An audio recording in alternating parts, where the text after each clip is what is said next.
Dans l'ancien Israël, le commandement fondamental de l'amour envers Dieu était inséré dans la prière récitée quotidiennement. Dieu notre Dieu est le seul Dieu. Tu aimeras Dieu ton Dieu de tout ton cœur, de toute ton âme et de tout ton pouvoir.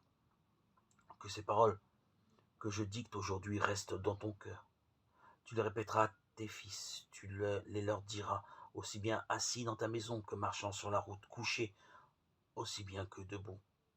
À la base de cette exigence d'aimer Dieu de manière totale se trouve l'amour que Dieu lui-même porte à l'homme.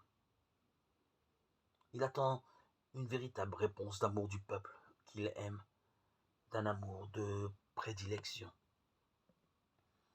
Progressivement, le peuple d'Israël comprend qu'au-delà de cette relation de profond respect et d'adoration exclusive, il doit exprimer au Seigneur une attitude filiale et même nuptiale.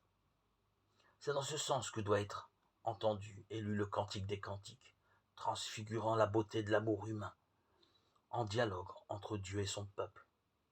Le Deutéronome rappelle deux caractéristiques essentielles de cet amour. La première est que l'homme n'en serait jamais capable si Dieu ne lui en donnait pas la force à travers la circoncision du cœur. Deutéronome 36, qui élimine du cœur tout attachement au péché. L'autre est que cet amour, loin de se réduire à un sentiment, se concrétise en marchant dans les voies de Dieu, en observant ses commandements, ses lois et ses coutumes. Deutéronome 36.